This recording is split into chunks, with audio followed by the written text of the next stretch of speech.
السلام علیکم ورحمۃ اللہ وبرکاتہ۔ الحمد للہ الذی کفی وسلام علی عبادہ الذین اصطفی، اما بعد فاعوذ باللہ من الشیطان الرجیم، بسم اللہ الرحمن الرحیم۔ یرفع اللہ الذین آمنوا منکم والذین اوتوا العلم درجات، صدق اللہ العلی العظیم۔ ایک مرتبہ بلند آواز سے درود مبارکہ پڑھیں۔ اللہم صلی علی سیدنا شفیعنا نبینا و مولانا محمد طب القلوب و دوائها و عافیت الابدان و شفائها و نور الابصار و ضیائها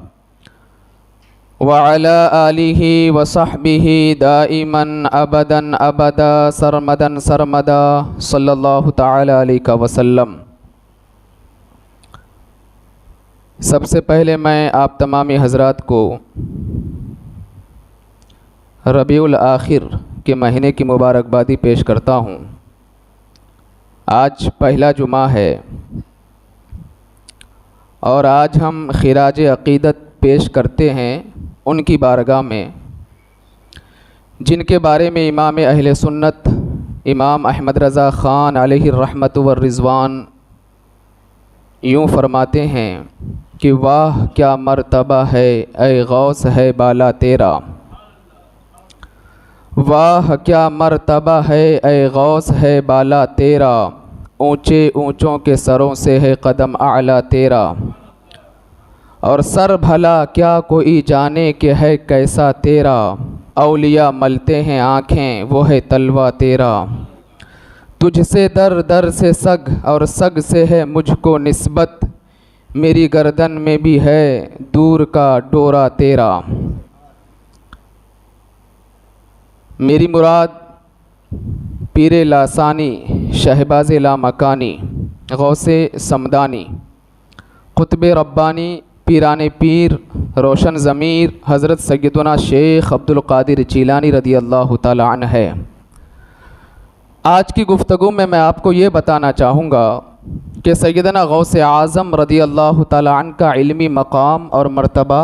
کیا ہے، اللہ تبارک و تعالی نے انہیں کس قدر علوم سے نوازا تھا۔ یہ اللہ رب العزت کا بے پناہ کرم اور احسان ہے کہ پروردگار عالم نے ہر دور میں اپنے بھٹکے ہوئے بندوں کو راہ راست پر لانے کے لیے کچھ نہ کچھ انتظام فرمایا۔ جس طرح نبی کریم صلی اللہ تعالی علیہ وسلم کی بعثت سے قبل انسانوں کی ہدایت کے لیے اللہ تبارک و تعالی پروردگار عالم نے انبیاء کرام کی جماعت کو بھیجا، مگر نبی کریم صلی اللہ تعالی علیہ وسلم کی آمد کے بعد نبوت کا دروازہ بند ہو گیا، اب کوئی نبی نہیں آئے گا، چونکہ آقا کائنات علیہ الصلاۃ والسلام خاتم النبیین ہے، سب سے آخری نبی ہے، تو نبی کریم صلی اللہ تعالی علیہ وسلم کی وفات کے بعد تو کوئی نبی آئے گا نہیں، تو اللہ عز و جل نے انسانوں کی رشد و ہدایت کے لیے بھٹکے ہوئے انسانوں کو راہ راست پر لانے کے لیے پروردگار عالم نے وارثین انبیاء کو منتخب فرمایا، علماء کرام کو منتخب فرمایا اور اولیاء کرام علیہم الرحمت والرضوان کو منتخب فرمایا۔ وہ اس خاکدان گیتی پر تشریف لائے اور ان کو جو کام دیا گیا وہ اس کو بخوبی نبھاتے رہے، مگر آج کی گفتگو میں آپ کو یہ بھی بتانا چاہوں گا کہ سیدنا شیخ عبد القادر جیلانی رضی اللہ تعالی عنہ یہ صرف ولی ہی نہیں بلکہ سید الاولیاء ہیں، یہ صرف عالم ہی نہیں تھے بلکہ یہ سید العلماء ہے۔ عام طور پہ جب ہم اولیاء کرام کا تذکرہ کرتے ہیں تو ہماری نظریں ان کی کرامات پر ہوتی ہیں، اور ہم کسی ولی کی کرامت کی بنیاد پر ان کے مقام اور ان کے مرتبے کو بیان کرتے ہیں کہ ان کا مقام کیا ہے، ان کا مرتبہ کیا ہے، لیکن صحیح طریقہ یہ ہے کہ اولیاء کاملین کی حیات طیبہ کا ان کی حیات طیبہ کی دیگر گوشوں کا اگر آپ مطالعہ کریں گے تو آپ کو پتہ چلے گا کہ پروردگار عالم نے ان کو جو مقام اور جو بلندیاں عطا فرمائی وہ کرامت کی بنیاد پر نہیں، بلکہ اللہ عز و جل نے اولیاء کرام رضوان اللہ تعالی علیہم اجمعین کو جو بلندیاں عطا فرمائی ہے وہ علم کی بنیاد پر عطا فرمائی ہے، وہ ان کی تقوی اور طہارت کی بنیاد پر عطا فرمائی ہے۔ آج ضرورت اس بات کی ہے کہ سیدنا غوث اعظم رضی اللہ تعالیٰ عنہ کی تعلیمات کی طرف بھی توجہ دینے کی ضرورت ہے۔ ہمیں معلوم ہونا چاہیے کہ جن کی ہم 11ویں مناتے ہیں، جن کے نام پر ہم فاتحہ خوانی کرتے ہیں، اور پوری دنیا جنہیں غوث الاعظم دستگیر کے نام سے جانتی ہے، پیران پیر روشن ضمیر کے نام سے جانتی ہے، ان کی تعلیمات کیا ہے، ان کا علمی مقام کیا ہے، ان کے وہاں تصوف، روحانیت اور ولایت کا مطلب کیا ہے، اسے سمجھنے کی بے پناہ ضرورت ہے۔ آج بہت سارے علماء کرام اور بالخصوص مقررین عظام سیدنا غوث اعظم رضی اللہ تعالیٰ عنہ کی حیات طیبہ پر جب روشنی ڈالتے ہیں تو فقط کرامات تک ان کو محدود کر دیتے ہیں، اور ان کی کرامتیں بیان کر کے لوگوں کے سامنے ان کی وہ تعلیمات بیان نہیں کر پاتے جن کی بنیاد پر اللہ تبارک و تعالیٰ نے غوث اعظم رضی اللہ تعالیٰ عنہ کو اتنا عظیم مقام عطا فرمایا ہے۔ ایک بات ہمیشہ ذہن نشین کر لیں کہ ولایت کرامت کی بنیاد پر نہیں ملتی، بلکہ استقامت کی بنیاد پر ملتی ہے، علم کی بنیاد پر ملتی ہے۔ سیدنا غوث اعظم رضی اللہ تعالیٰ عنہ نے خود فرمایا، اور تمام اولیاء کرام کا اس بات پر اتفاق ہے کہ اللہ رب العزت اپنے اولیاء اور صوفیاء سے فرماتا ہے کہ مجھے تمہاری کرامتوں کی ضرورت نہیں ہے، بلکہ کرامت تو یہ تمہارے نفس کی طلب ہے، اللہ عز و جل کو طلب ہے تو استقامت کی طلب ہے۔ ولایت کرامت کو نہیں کہتے، بلکہ ولایت استقامت کو کہتے ہیں۔ جب کرامت کا بیان ہوتا ہے تو یہ اولیاء کرام رضوان اللہ تعالی علیہ مجمعین کی ایک شان ہے کہ ان سے کرامتیں صادر ہوتی ہے، اللہ تبارک و تعالیٰ نے ان کو وہ مقام، وہ مرتبہ عطا فرمایا ہے۔ لیکن آؤ آج کی گفتگو میں آپ کو یہ بتاؤں کہ سیدنا غوث اعظم رضی اللہ تعالیٰ عنہ کا علمی مقام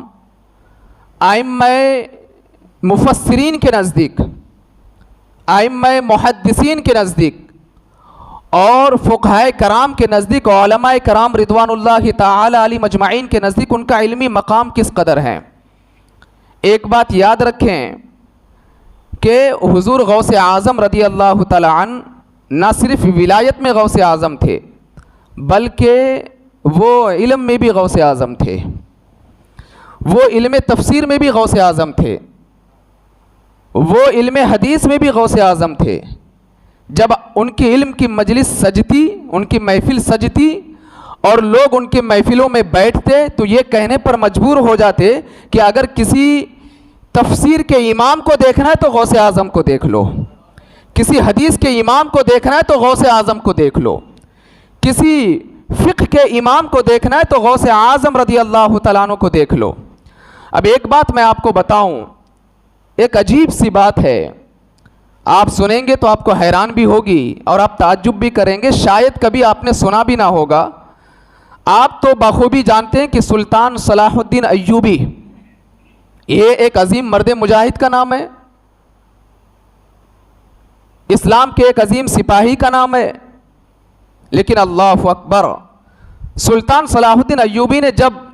بیت المقدس کو فتح کیا ہے تو ان کے لشکر میں جتنے حضرات بھی شامل تھے ان میں زیادہ تر لوگ سیدنا غوث اعظم رضی اللہ تعالیٰ عنہ کے تلامذہ تھے، ان کے اسٹوڈنٹ تھے، ان کے شاگرد تھے، اور اس میں سے چند ایسے آرمی اور سپاہی تھے جنہوں نے حضرت سیدنا امام غزالی رضی اللہ تعالیٰ عنہ سے تعلیم حاصل کی تھی۔ اب اس سے یہ بات بھی سمجھ کہ غوث اعظم رضی اللہ تعالیٰ عنہ کے جو شاگرد تھے، جو تلامذہ تھے،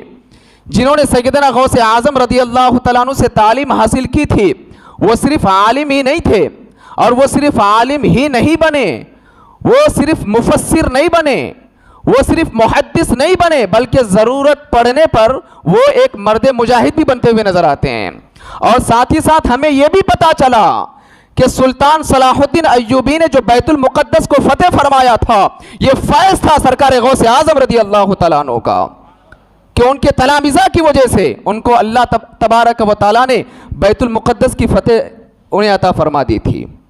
اب میں سیدنا غوث اعظم رضی اللہ تعالیٰ عنہ کے علم کے حوالے سے میں آپ کو بتاؤں، ایک بہت بڑے محدث ہیں علم اصول حدیث کے، جن کا نام ہے حضرت علامہ امام ابن حجر عسقلانی رحمۃ اللہ تعالی علیہ۔ یہ علم حدیث کے بہت بڑے محدث ہیں۔ ان کی ایک کتاب ہے مناقب شیخ عبد القادر جیلانی۔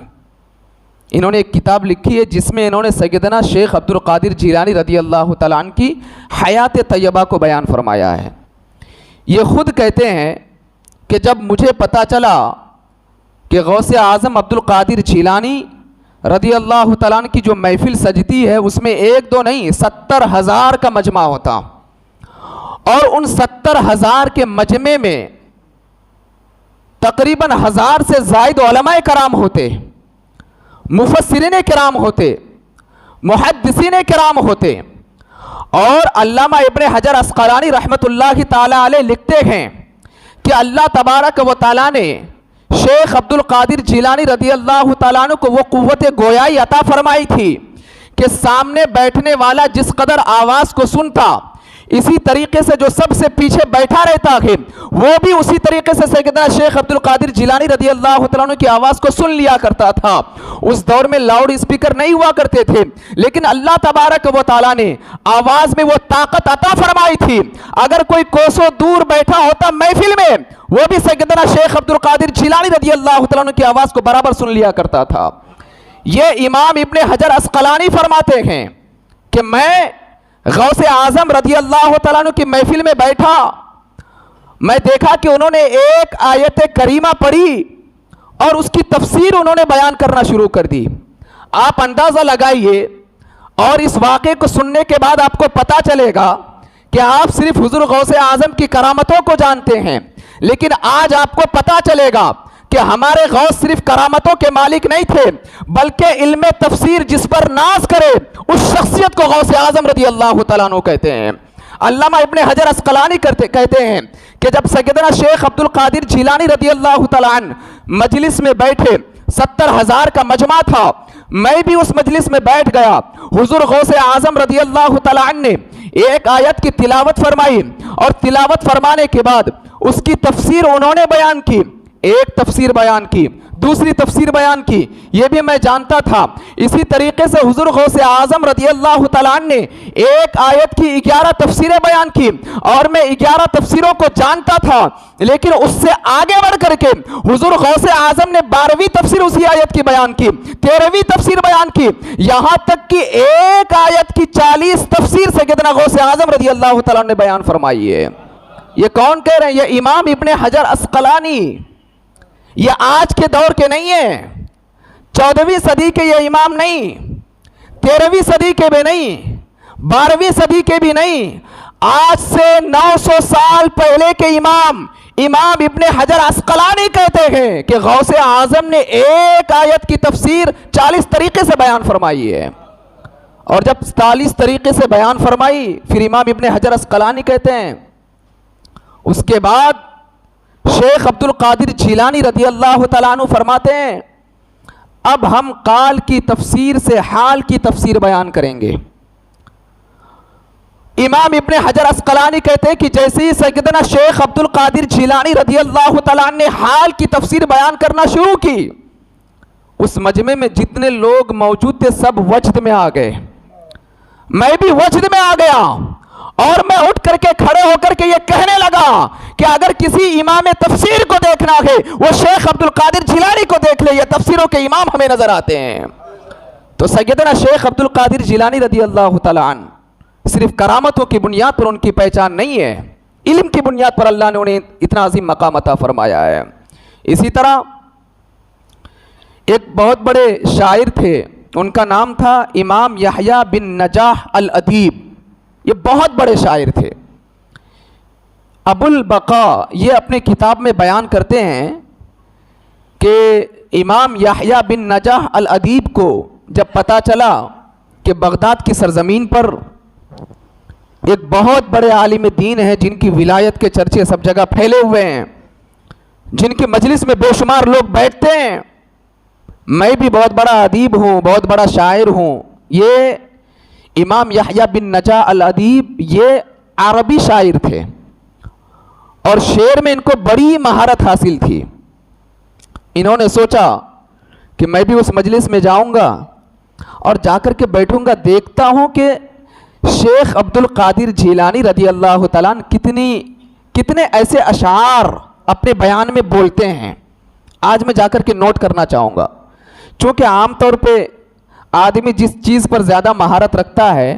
وہ جب کسی عالم دین کے پاس جاتا ہے یا کسی مقرر کی تقریر کو سن رہا ہوتا ہے تو وہ اسی کو سوچتے رہتا ہے کہ جو چیز میں جانتا ہوں یہ اپنے خطاب میں بولتے ہیں کہ نہیں بولتے ہیں، پھر ناپنا تولنا شروع کر دیتا ہے۔ تو امام یحییٰ بن نجا الادیب کہتے ہیں کہ میں غوث اعظم رضی اللہ تعالیٰ عنہ کی مجلس میں گیا کہ میں دیکھوں کہ وہ اشعار کتنے پڑھتے ہیں۔ اللہ اکبر! یہ کہتے ہیں کہ میں ایک دھاگا لے کر کے گیا، کیونکہ مجلس میں بیٹھوں گا گنوں گا تو کہیں بھول نہ جاؤں۔ دھاگا لے کر کے گیا کہ وہ ایک شعر پڑھیں گے تو میں ایک گانٹھی ماروں گا، دوسرے شعر کو پڑھیں گے تو دوسری مرتبہ گانٹھی ماروں گا، تیسرے شعر کو پڑھیں گے تو میں تیسری مرتبہ گانٹھی ماروں گا، اور میں اندازہ لگاؤں گا یہ غوث اعظم عبد القادر جیلانی کو شعر و ادب میں مہارت ہے کہ نہیں ہے، یہ مجھے دیکھنا ہے۔ اللہ اکبر! امام یحییٰ بن نجا الادیب کہتے ہیں میں جیسے ہی غوث اعظم رضی اللہ تعالیٰ عنہ کی مجلس میں گیا اور آپ نے بیان کرنا شروع کیا، بیان کے دوران آپ نے اشعار بھی پڑھتے رہے، میں نے گانٹھی مارنا شروع کی، ایک گانٹھ مارا، دوسری گانٹھ مارا، تیسری گانٹھ مارا، یہاں تک کہ جو دھاگا میں لے کر کے آیا تھا وہ سارے دھاگے کو میں نے گھاٹ سے پرو دیا۔ اللہ اکبر! امام ابن نجا الادیب کہتے ہیں کہ 70,000 کے مجمع میں شیخ عبد القادر جیلانی رضی اللہ تعالیٰ عنہ نے مجھے دیکھ لیا اور مسکرا کر کے فرمانے لگے اے شعر و ادب کے امام، میں یہاں لوگوں کے مسائل حل کر رہا ہوں اور تم ہو کے گانٹھے مار رہے ہو اور تم یہ دیکھتے ہو کہ مجھے اشعار آتی کہ نہیں آتی ہے۔ اللہ اکبر! اتنا سننا تھا، امام ابن نجا الادیب اس مجلس میں کھڑے ہو جاتے ہیں اور کہتے ہیں کسی عظیم شاعر کو اگر دیکھنا ہے شیخ عبد القادر جیلانی کو دیکھ لو، یہ سب سے عظیم شاعر کے طور پہ ہمیں نظر آتے ہیں۔ سیدنا شیخ عبد القادر جیلانی رضی اللہ تعالیٰ عنہ ایک عظیم شاعر اسلام بھی تھے جن کی تقریر میں بے پناہ اشعار ہوا کرتے تھے۔ اب آؤ میں آپ کو اور بتاؤں ان کے علم کے حوالے سے۔ اللہ اکبر! ایک بہت بڑے نحوی ہیں، ان کا نام ہے امام ابو محمد خشاب رحمۃ اللہ تعالی علیہ۔ علم نحو جو ہے نا وہ کس کے لیے آتا ہے میں آپ کو بتاتا ہوں۔ جیسے قرآن کی تفسیر جب بیان کی جائے یا قرآن کو سمجھنا ہو تو اس کے لیے علم نحو کی ضرورت پڑتی ہے۔ جیسے مثال کے طور پر میں پڑھوں گا الحمدللہ رب العالمین، تو میں الحمد کیوں پڑھا؟ یعنی یہ سمجھ لیجئے کہ عربی گرامر اگر آپ کو سیکھنا ہے تو اس کے لیے علم نحو ضروری ہے۔ بغیر علم نحو کے کوئی عربی گرامر نہیں سیکھ سکتا۔ ہاں بولنا الگ ہے، گرامر کے حساب سے قرآن کو سمجھنا یہ الگ ہے۔ اسی لیے تو میں کہتا ہوں کہ جو عالم نہیں ہے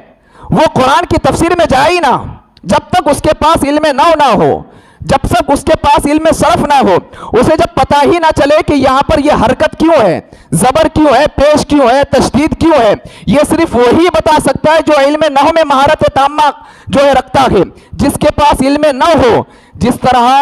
آپ اگر انگلش سیکھنے جاتے ہیں تو بیسک چیزیں سیکھتے ہیں، اس کے ساتھ ساتھ آپ کو گرامر سکھایا جاتا ہے، اور گرامر میں بے شمار چیزیں آتی ہیں کہ پاسٹ سیکھیں، پریزنٹ سیکھیں، پھر اس میں ورب سیکھنا پڑتا ہے، ورب کے ساتھ ساتھ پھر نون سیکھنا پڑتا ہے، بے شمار چیزیں یہ انگلش گرامر میں ہے۔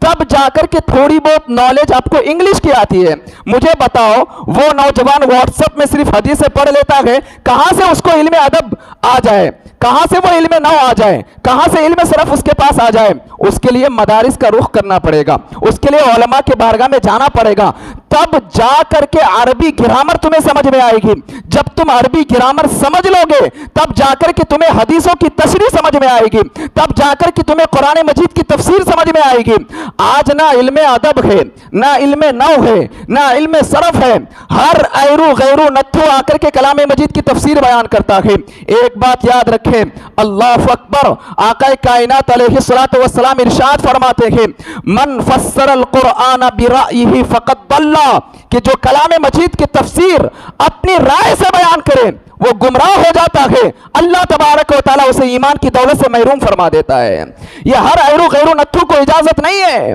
وہ کلام مجید کی تفسیر بیان کرے، ہاں علماء سے جو سنے ہو اسے لوگوں کے سامنے بیان کرو۔ تو علم نو جو ہے یہ عربی گرامر جس کو سیکھنا ہے،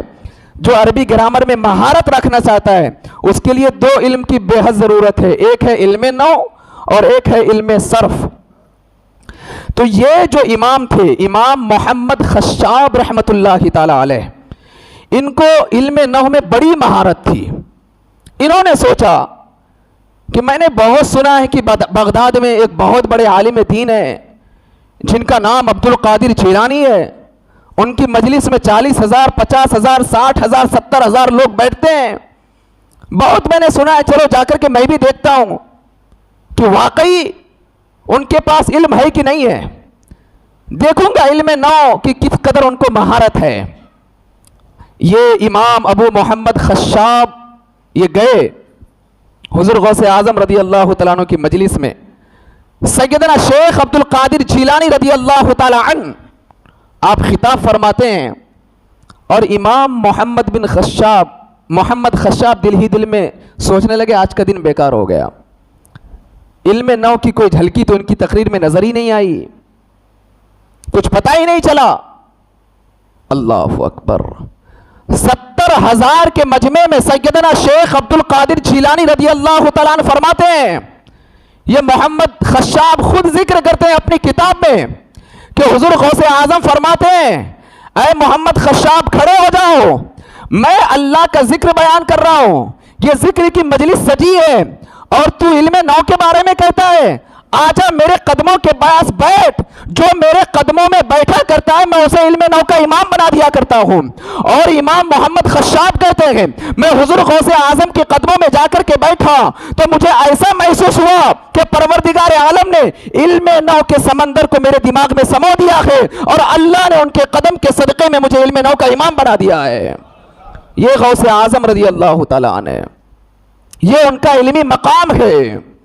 یہ ان کا علمی مرتبہ ہے۔ ان واقعات کو بیان کرنے کا مقصد یہ ہے تاکہ لوگوں کو پتا چلے کہ سیدنا غوث اعظم رضی اللہ تعالیٰ عنہ کا مقام ائمہ تفسیر کے نزدیک کیا ہے، حضور غوث اعظم کا مقام ائمہ حدیث کے نزدیک کیا ہے،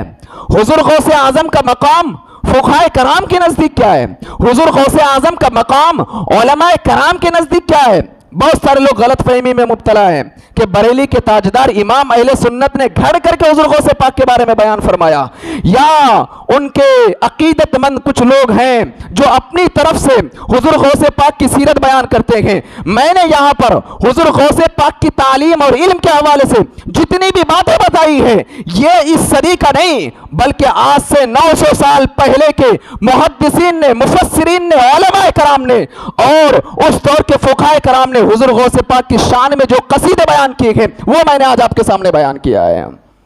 اللہ تبارک و تعالیٰ نے بے پناہ علم سے حضور غوث پاک رضی اللہ تعالیٰ عنہ کو نوازا تھا۔ ان کے شان کے قصیدے جتنے بھی پڑھو یہ کم ہے۔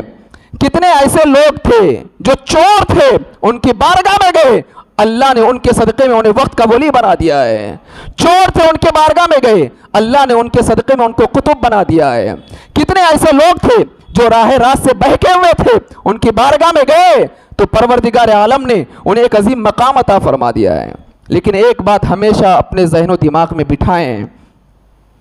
کہ سیدنا شیخ عبد القادر جیلانی رضی اللہ تعالیٰ عنہ کی تعلیمات میں قطعی یہ چیز نہیں ہے کہ نمازوں سے دور رہو، قطعی یہ چیز نہیں ہے کہ صرف فاتحہ خوانی تک محدود رہو،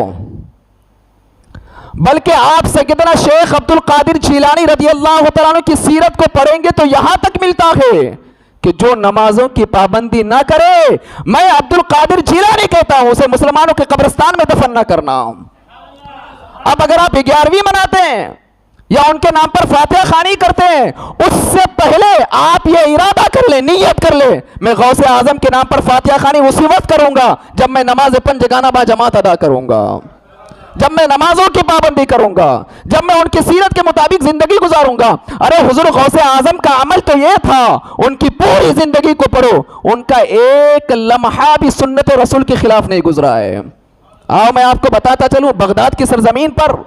ایک شخص کے بارے میں یہ بات مشہور ہو گئی تھی کہ ایک اللہ کے بہت بڑے ولی آئے ہیں، ایک اللہ کے بہت بڑے ولی آئے ہیں۔ اللہ اکبر! جب سیدنا شیخ عبد القادر جیلانی رضی اللہ تعالیٰ عنہ کو پتہ چلا کہ بغداد میں ایک ولی آیا، مجھے پتہ ہی نہیں ہے، بولے چلو مجھے لے کر کے، میں دیکھنا چاہتا ہوں وہ ہے کون۔ لوگوں نے کہا کہ حضور وہ دریا دجلہ کے کنارے دن بھر رہ کر کے عبادت کرتے ہیں، ریاضت کرتے ہیں۔ اللہ اکبر! سیدنا شیخ عبد القادر جیلانی رضی اللہ تعالیٰ عنہ مریدین کے ساتھ، معتقدین کے ساتھ اس دریائے دجلہ کے کنارے پہنچتے ہیں تو کیا دیکھتے ہیں کہ وہ شخص وہاں پر موجود نہیں، چلا گیا۔ حضور غوث اعظم رضی اللہ تعالیٰ عنہ اس کی عبادت کرنے کی جگہ کو دیکھتے ہیں اور فرماتے ہیں کہ لوگوں یہ اللہ کا ولی نہیں ہو سکتا۔ لوگوں نے کہا حضور ہم نے تو دیکھا یہ ہمیشہ عبادت کرتے ہیں، ریاضت کرتے ہیں، کبھی کوئی برا فعل غلط کام کرتے ہوئے نہیں دیکھا۔ حضور غوث پاک فرماتے ہیں کہ میں اس کی عبادت کرنے کی جگہ کو دیکھ رہا ہوں، یہ جب سجدے میں جاتا ہے اس کی 10 انگلیوں کی پیٹ زمین سے نہیں لگتی ہے، اور میرے آقا کی سنت یہ ہے جب تم سجدے میں جاؤ اپنے پیروں کی 10 انگلیوں کی پیٹ زمین سے لگا دینا۔ جو میرے نبی کی سنت پر عمل نہیں کرتا وہ اللہ کا ولی ہو ہی نہیں سکتا ہے۔ آج دھوکے میں نہ آ جانا، جو 4 انگوٹھی پہن کر کے بیٹھے ہیں وہ پیر نہیں ہو سکتا، جو مہینوں بھر ناتے نہیں اور بڑی بڑی زلفیں رکھتے ہیں اور کہتے ہیں آ جاؤ ہم تم کو آشیرواد دیتے ہیں، تمہارے بگڑے ہوئے کام بنا دیتے ہیں، تمہارا آشیرواد تم کو مبارک ہو۔ ہم کو غوث اعظم جیسا پیر چاہیے، ہم کو غوث اعظم کی سیرت پر عمل کرنے والا انسان چاہیے۔ آپ دیکھو جو انسان اللہ اکبر آپ کو مرید بنا رہا ہے یا پیر ہے، آپ دیکھو وہ حضور غوث پاک کی تعلیمات کے مطابق زندگی گزار رہا ہے کہ نہیں گزار رہا ہے، نمازوں کی پابندی کر رہا ہے کہ نہیں کر رہا ہے، سنت رسول پر عمل کرتا ہے کہ نہیں کرتا ہے۔ اگر ہے عالم ہے آپ آگے بڑھ کر کے اس سے مرید ہو جاؤ، لیکن اگر کوئی شخص ایسا ہے نہ نماز سے اسے کوئی مطلب ہے، نہ لباس شریعت کے مطابق ہے، نہ نہاتا ہے، نہ وضو بناتا ہے، ہاتھ میں 5 انگوٹھیاں پہن کر کے رکھتا ہے، وہ اللہ کا ولی بھی نہیں ہو سکتا، وہ پیر بھی نہیں ہو سکتا، وہ ایک گمراہ انسان ہے جو لوگوں کو گمراہ کرتا ہوا نظر آتا ہے۔ آج ضرورت ہے سیدنا شیخ عبد القادر جیلانی رضی اللہ تعالیٰ عنہ کی حیات طیبہ کو صحیح طریقے سے پڑھنے کی، ان کا بہت بڑا مقام ہے۔ آئیے میں ایک آخری چیز بیان کر کے اپنی گفتگو کو ختم کروں کہ حضور سیدنا شیخ عبد القادر جیلانی رضی اللہ تعالیٰ عنہ نے اپنی ایک کتاب فتوح الغیب میں 3 چیزوں کا ذکر فرمایا۔ یہ 3 چیزیں ایسی ہیں، فرماتے ہیں کہ ہر مسلمان پر ہمیشہ یہ 3 چیزیں لازم ہیں۔ آپ نے نصیحت فرمائی، فرماتے ہیں کہ دن ہو کہ رات ہو، سردی ہو کہ گرمی ہو، خوشی ہو کہ غم ہو، مصروفیت ہو کہ فراغت ہو، جب تک جسم میں جان ہے، جب تک عقل سلامت ہے، سانسیں چل رہی ہے، تم زندہ ہو، یہ 3 چیزیں اپنے لیے لازم کر لو۔ اس کے بغیر زندگی بیکار ہے۔ وہ 3 چیزیں کیا ہے